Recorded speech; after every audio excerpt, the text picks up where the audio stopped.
Good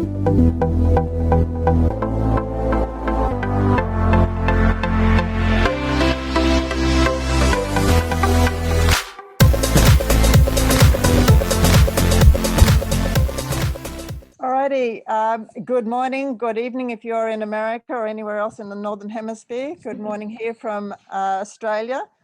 Today it's my absolute pleasure to be presenting here with beautiful Belinda Wicks. Today we were going to be sharing some easy to follow tips and ideas on what you can do to help your heart function at its best now and into the future. So who's excited to be here? Love to. Please, if you're in the group there, if you've got a chat, put a little comment in the chat that you're watching live, or if you're watching this as a replay, love to see you that you're there. You know, in talking about the heart, a little bit about myself, I suppose. My name's Sandy Jones, as you can see, and I've been nursing for over 40 years. And now I've got to the point where I'm empowering wellness. As a coach, as a diabetes nurse educator, as a mum and a grandma, it's all about wellness and focusing on what we can do to live our best life. I live here in North Queensland with my family, and I really want to help people get the most out of their life. And in particular, if you're in a stressed, living a stressed life or finding difficulty coping with whatever it is that is on your life, then you're in the right place. You're absolutely here because we have some incredible information to share with you so that you can feel better, for better health. In particular, today we're going to be talking about heart health, vitality, and being able to optimize the way you're living each and every day. So in talking about the heart, please pop a H maybe or a love heart in the chat if you have a heart that anything that you're concerned about when it comes to your heart. I mean, when you think about your heart, it's actually the most important organ in our body, because without any beating heart, there's no life. So who wouldn't want to be, finding out about ways that they can best support their heart, their number one organ? Do you know that life starts when it starts? It starts beating at 21 days after conception, and our life ends when it stops. So thank you for being on the call, because our heart is number one. And I want to give you a little bit before we dive into interviewing beautiful Belinda, who's there waiting to share her nuggets of information and her tips. I'm learning stuff too. This is great. So just a little bit of fun fact before we dive in, because I find this absolutely fascinating. 2 billion, the heart has 2 billion muscle cells in it. It's absolutely incredible. I love diving into the cellular structure of our bodies and what we can do with our mind and our heart. So when I found out about that, it's like, that's pretty amazing that we've got our muscles, 2 billion muscle cells that keep us alive. Every beat is depending upon those muscle cells working efficiently and effectively. Another little fun fact is when we talk about how does that happen, it's an electrical signal. So in our heart, there's actually only 40,000 neurons or nerve cells in our heart. But that's, interestingly enough, as vital as that electrical signaling is it's actually only a small number by comparison to the brain, because the brain actually has 100 billion nerve cells. And yet the heart itself, while we're coming back to the heart, it's actually 100 times stronger electrically than the brain. And get this, 5,000 times stronger magnetically. So when we're talking about the heart, we're talking about the cells, but we're also knowing that our brain and our what we think and feel actually influences our heart and the heart response. So at a cellular level, your body responds to that information that's receiving, your interpretation of the environment and what the decisions that you make. So I'm really super excited to be sharing with you this really vital, important information, because your thoughts and emotions affect the stress response, such as the speed of your heartbeat and even the way that it contracts. So who's excited to hear more about that? Hey? And thank you, Belinda. So today, as I said before, we're going to be sharing some tips to give you some clues about what you can do to optimize your health in each and every day. In particular, we're focusing on the heart function and how it can function at its best now and into the future. So it's my absolute pleasure, without talking anymore, it's my absolute pleasure to have here today Belinda Wicks, our guest speaker. She's going to be sharing how some daily decisions play a big role in the health of your heart and actually your health in general. But before I get her on the call and get it on mute, I'm going to say that Belinda Wicks, it's been my pleasure to know you for a number of years now, and I work with her. But her specialty is very intriguing, and you are in for a treat because she's a functional nutritional therapy practitioner with 15 years background in the medical laboratory science. So she's got a wealth of information. She's absolutely an expert in her field, and she's sharing some of that knowledge with you today. Belinda's holistic approach to health is very unique. She brings awareness to her clients about preventative and restorative solutions for better health so that they can reclaim, and so can you, reclaim your wellness from the inside out and the outside in. So Belinda, welcome to the call, and please unmute yourself, introduce yourself a little bit more from what I've said already. Tell us about yourself, your family, your work life, and some hobbies. That's a lot, I know, but we really want to get to know you, and then you can dive into some information that's crucial for all of us. Thank you so much, Belinda, for being here. Thank you so much, Sandy. I always love listening to you talk because you're like a wealth of information too. And I was like, oh, I'm learning stuff now. Well, this is awesome. So as Sandy mentioned, I'm a functional nutritional therapist. I live in Mackay on the central Queensland coast. It's actually, we had our first cold morning, I think, this morning. So it was a little bit nippy. Definitely love the heat as to the cold, hence why we live in central North Queensland. I live here with my husband. Daniel and I have been married for the last 15 years. It'll be 16 years in August. We had our 15-year wedding anniversary last year, and all our celebrations were swished. So we're hoping to celebrate it this year. We have two gorgeous children. Delilah's 11. She tells me she's nearly 12, but that's not till the end of the year. And Hamish is 9. So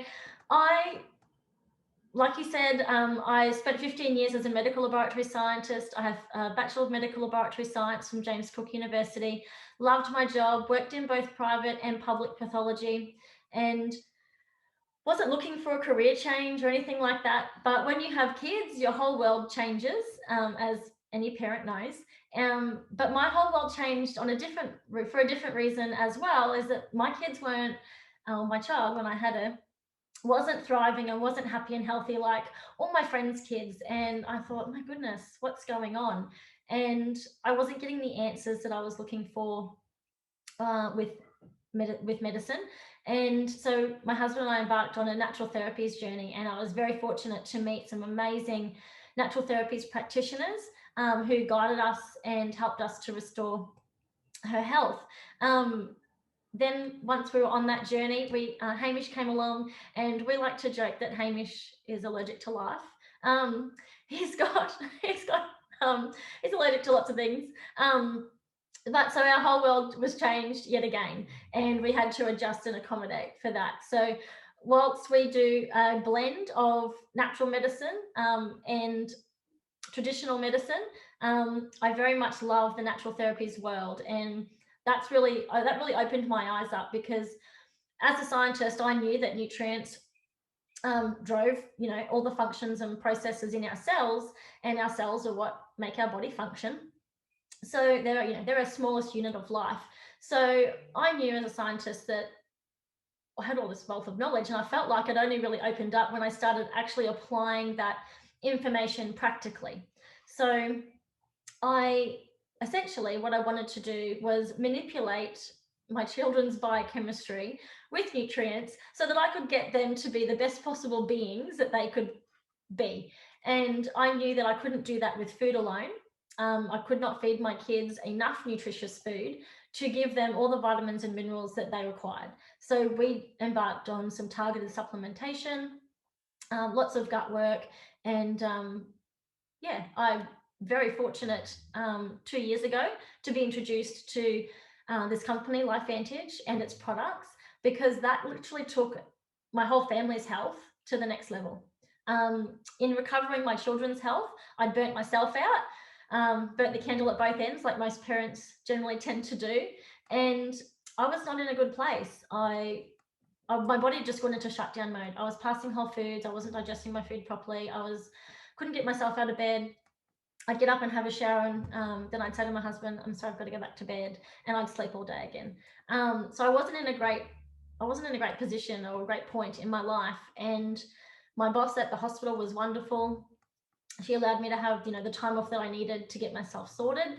And I was in and out of doctors' offices, and they just kept saying, "You've got a virus. You'll be fine. Drink more water." All my bloods kept coming back normal, and I'm like, I'm not normal. This is not normal. So I really then applied my tools and training that I learned through the Nutritional Therapy Association to, I guess, my own life. I was already applying it to my children's lives, and as a parent, we just tend to forget about ourselves and whole and solely focused on kids and hubby. But I had to start applying that to myself, and I had to walk my talk. So it was really humbling experience for me. The nutritional therapy side of things, I'd knocked out inflammatory foods. I had literally overhauled my whole entire lifestyle. I'd started meditating. I'd started doing yoga. I'd literally overhauled our entire life. And still, I wasn't at a point where I could function the way I needed to. I still couldn't mow my lawn. I still couldn't run around with the kids and play. I couldn't coach soccer like I used to. I could barely just get through the everyday life activities that life was, throwing at me. Then I was introduced to this company and the products, and it was like the last piece of my health puzzle, I guess, and haven't looked back. So very, very grateful to have my knowledge, but also to have been introduced to this company and these products. I guess we're talking about heart health today, and obviously, my family and I love the outdoors. We love fishing, and the kids play soccer and netball and basketball, and we're a very active family. So heart health's always in the back of your mind because you want your heart to be functioning really, really well. So not only do we, I guess, in my clinic, am I focusing on what's happening on the external part of our body and the things that we notice as people, whether we're fatigued or just not able to bounce back like we used to from exercise or a stressful event or an illness. But I want to know what's going on the insides. So I guess my specialty is really looking at cellular health and determining what your cells need to be able to function so that your whole body can function properly. That's, I guess, a roundabout way to put it. That's just incredible. I just love hearing that and how many young people or any people of all ages, kids as well, are in that stressed out, maxed out state and thinking that that's it, that's normal. And that you've actually said, no, this is not normal. You actually want more for your life and more for your family. So, and to not stop until you find that thing that's that piece of the puzzle that was missing, because there always seems to be, there's something, there's something else that to optimize your life and your function to be able to do those things. Like you're an active, busy mum, and setting that pace is tough. And whether you're an active mum with kids or whether you're actually really busy in a corporate job, like stress is stress, and it has a really important place in how we manage that, because stress is part of life. It's what helps drive our change, but is it in a healthy way, what we do with it? So I absolutely love hearing that, and how that we actually often do sacrifice, that there's a price to pay when we don't address the signals that are coming through that lower functioning. As you're a functional therapy in nutrition is that not optimizing that function has an impact. So in looking at that cellular stress and what you've learnt about with the heart in particular, do you actually have some statistics to share with us about how many adults struggle actually with a heart condition and ultimately may succumb to that heart condition? As we said, Yeah. the heart is vital from the time that it starts beating till the time it ends. So please share with what you found out and what you've learned about and some statistics. Yeah. Thanks, Belinda. That's right. Thank you so much, Sandy. Stress is a huge component in a lot of, disease processes and stuff. So making sure that you're addressing stress is hugely important. Everybody has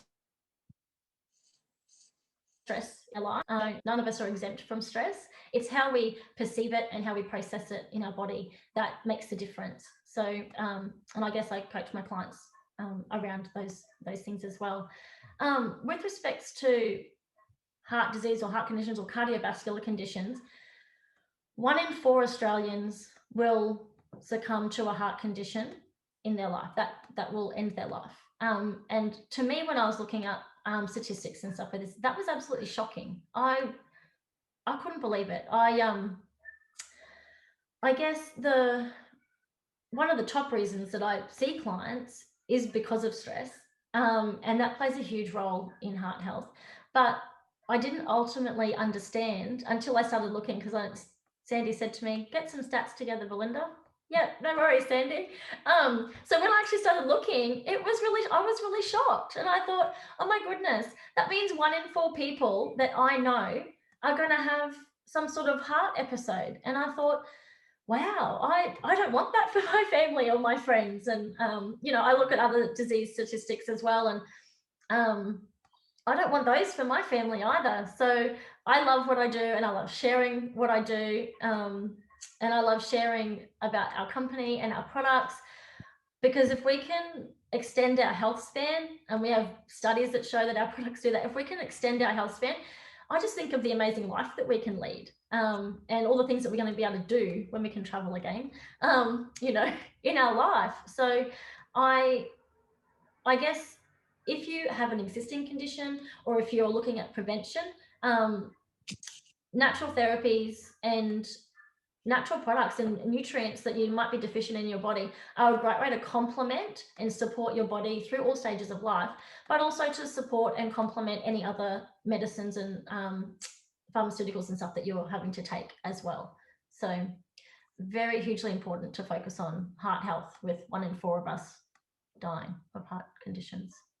Absolutely. Thank you so much, because that's pretty scary when you think 1 in 4. I mean, how many, think of all the people that and yeah. that's when we get to that point. So I'm wondering, is like, when does that actually start?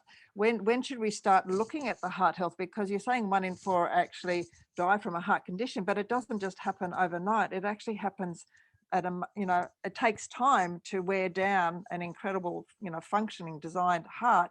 So at what age should we actually start looking at taking care of our heart? That's a really loaded question, Sandy.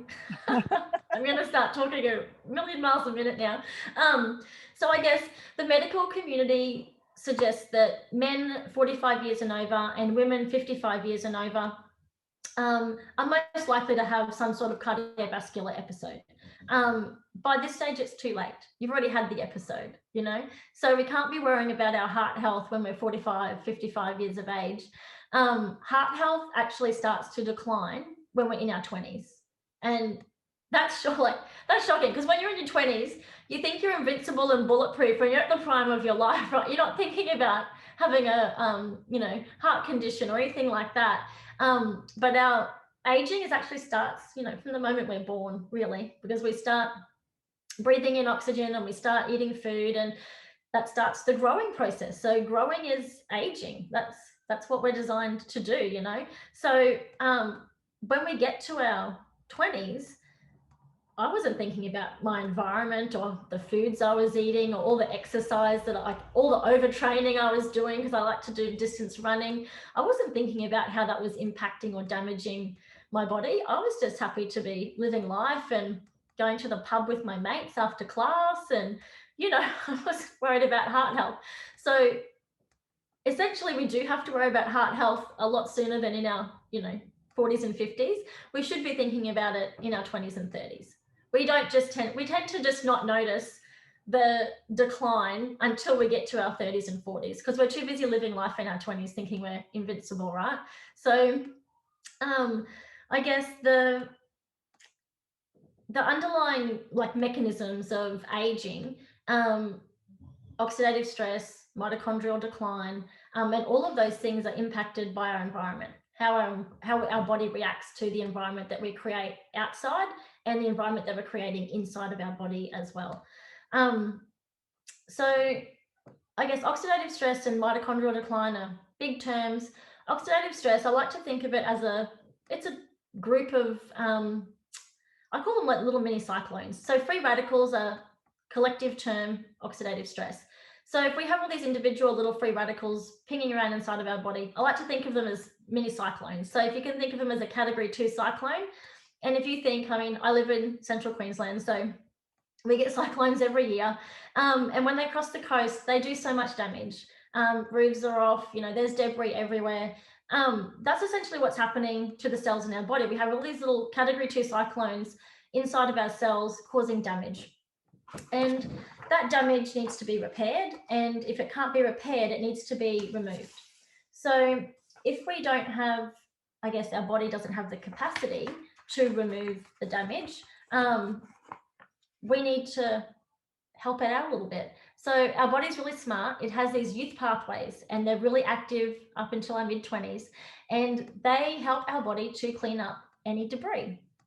All our cellular waste that isn't being removed properly used to get mopped up by these youth pathways. But as we age, those pathways don't tend to work as well. And it's just due to the natural aging process. It's nothing we can really do about that until now.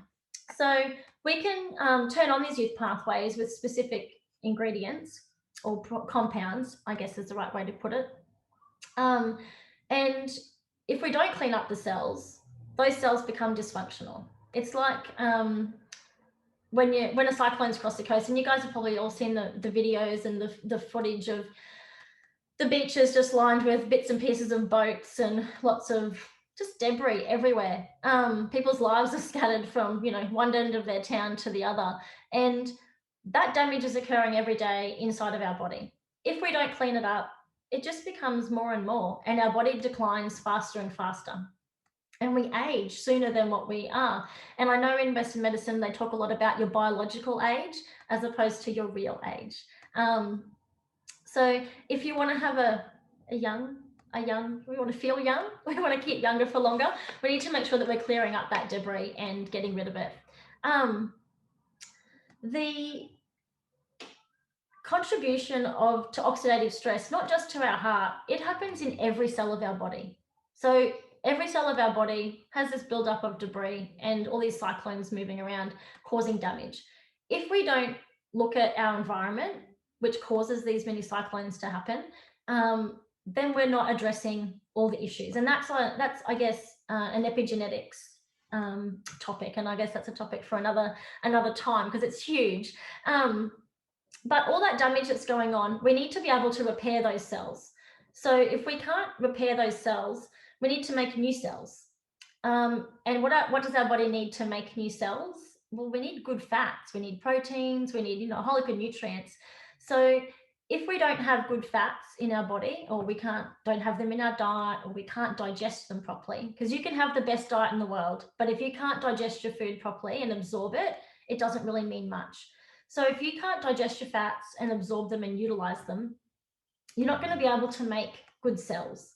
So we want to make good cells so that we have good functioning tissues, and those tissues are going to make good functioning organs. So you mentioned, Sandy, that our heart has, what was it, 200 billion muscles or something? Like, that's phenomenal. So we need to make sure that all those cells in those muscles are working properly. If we don't have the right ratios of fats, because there's obviously different types of fats, and you've probably all heard of, you know, omega-3s and omega-6s and 9s and 7s. We need to have a good ratio of all of those to make good cells and for our body to function properly. I mentioned before mitochondrial decline, and this is a massive contributor to cardiovascular issues because, as you mentioned, Sandy, our heart is a big, huge muscle, and it has about 10,000 mitochondria per cell. So I guess, if you're not familiar with what mitochondria are, they're these tiny, tiny little organelles inside of our cells, and they're like batteries. They produce energy. And obviously we need a lot of energy for our heart to pump, and I want the mitochondria in my heart to work very well for a long, long time. So we need to make sure that we're looking after that mitochondria. And what happens to mitochondria when it gets damaged, or as we age, it just declines in function, but it's also damaged by oxidative stress. So the cyclones coming through, they're literally tearing up the insides of our cells, and our body needs to make more mitochondria because mitochondria keeps becoming damaged from our environment that we're creating. So if we don't repair those damaged mitochondria, or if our body can't make new mitochondria, then we've got declining function again. Heart health or cardiovascular health in general, because it's not just our heart, it's all our the vascular system right throughout our whole body, should be a top priority at any age. Because as you mentioned, Sandy, if our heart stops beating, we cease to exist. So Wow, that's amazing. And just thinking about the batteries, it makes so much sense that you want to keep the batteries good, like we do with our car. Is that you're not going to go far in a dead battery or even a half battery. It's not going to go far. no. And what you spoke about is really what we can do to be proactive about that heart health and about our health in general. But now I'm just wondering, what if there's somebody here on the call or someone who's hearing this who feel like they're actually struggling already with their heart or with their health? Where, what recommendations would you have for someone already there? So if you're on the call and you do have concerns about health on any level, your first point of call really should be your GP, and you really should be getting a health check done every year, and that's a full blood workup. So you can keep track of your electrolyte balance, your mineral balance. They'll check your blood pressure, your cholesterol, triglycerides, all your lipid studies. So you really want to be getting checked out at least once a year with your GP and getting some bloods done to have a look at what's going on with your health, with the cells on the inside. If you go and you have your checkup and you're all good, fantastic. Let's keep you that way, because nobody wants to have good health one day and then 10 years later they go, oh, I've just declined over the last 10 years. I'm just not sure how that happened. We want to keep you functioning at your peak, right? So I guess if you want to be functioning at your peak, you need to do other things to be looking after yourself, and that's obviously lifestyle factors, looking at your nutrition, your diet. Can you digest these foods that you're eating? Do you need to work on digestion? As an NTP, digestion is one of the foundations that I work with. So I want to make sure that digestion is in tip-top shape. We want to keep ourselves healthy for as long as possible. And I love that our products have studies. And one of those studies was from the National Institute of Aging in the United States. And their 10-year study showed that it can extend lifespan by 7%. So I was like, check. If I can extend my lifespan by 7% and be healthy lifespan, let's be honest, we don't want to extend lifespan if we're going to be debilitated and not feeling great. We want to extend healthy lifespan. So I want to be as healthy as I possibly can for as long as I possibly can. If you're not in great shape and you need to be on medication or you need to go and get stress testing done, please do that, because you can always work on the back end factors like diet, lifestyle, and nutrition, while you're addressing all those other factors that you need to address with your GP.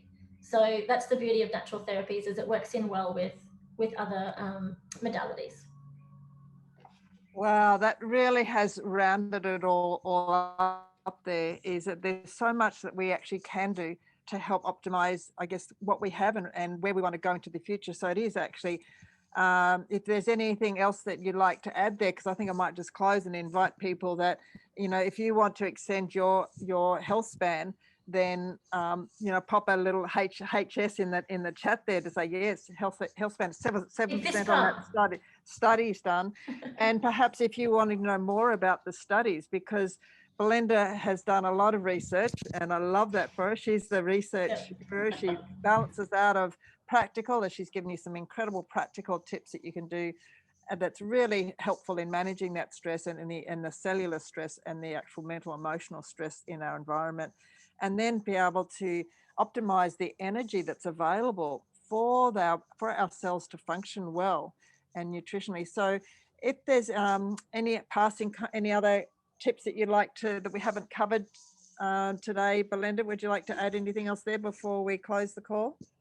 Yeah, look, I I always recommend, so when my clients come to see me, they don't just leave with supplementation, or they don't just leave with dietary recommendations, because you can't eat your way out of poor health wholly and solely and recover. You can't supplement your way out of poor health because your poor health will just return once you've supplemented to a point your body just creates a new homeostasis. If you're not addressing the lifestyle factors, your diet, and targeted supplementation, and now I incorporate cellular activation into my clinic. If you're not addressing those areas altogether, you're not really doing yourself justice. And you're only going to get part the way through your health journey. And you'll get to a point, and then you'll need to incorporate one of the other areas to be able to move further through that journey to achieve the goals that you're looking for. And I know from firsthand experience, I was not a meditator. I was not into yoga. But I know that if I don't do those things now weekly and daily, I just don't feel good. The lifestyle factors, my clients all roll their eyes at me. And I'm like, no, I just want you to go and stand on the ground, get your feet touching the ground, and I want you to do some grounding just for 40 minutes a day. So you can do 20 minutes in the morning, and you can do 20 minutes in the afternoon. Water your garden, play with the kids at the park with no shoes on, or, just do something where you're touching the ground, because grounding is hugely important and helps us to combat so much stress that's in our body. Just being out in the sunshine, vitamin D, essential for so many things in our body. So there's lots of individual nutrients that are vitally important for health in general. Making sure you've got good vitamin and mineral status. For starters, you need to make sure that you've got the tools so your body can utilize them. I love talking to my clients about cellular activation, because I can give you all the B vitamins in the world, but if your body can't actually use them, it's not really going to mean much. So I love cellular activation because it's actually making the structures inside the cells so that you can utilize your nutrients better. So there's no point in giving someone mass doses of nutrients to try and achieve a therapeutic response if all I'm doing is trying to knock the top off the beer. If I'm just trying to knock the top off all the time, then we're only going to knock the top off every time. We're not going to deal with anything deeper. And that's why I love cellular activation and incorporate that in clinic, because it allows us to do the deeper work and achieve amazing results. Absolutely brilliant. Thank you so much. There's so many nuggets in that information that you've shared with us. And really there's so much that you can do. If you would like to know more about the products that we have, or the support of we've got an incredible community here that can actually help you in diving into more of those lifestyle. If you need some support there, we love, as a team here, we love helping you get the most out of your life, your health, and longer, happier, healthier life, live so you can feel better and you can actually do more. And thank you so much, Belinda. It's been such a pleasure. And thank you for everyone on the call live, and welcome, and thank you to those that are on the replay. That's about a wrap for us today. Thank you so much, everyone. Thank you, Sandy. Thank you so much. It was such a privilege to do this with you. I love you so much. You're just a wealth of knowledge as well. So thank you. Happy Hearts Day, everyone. Bye for now.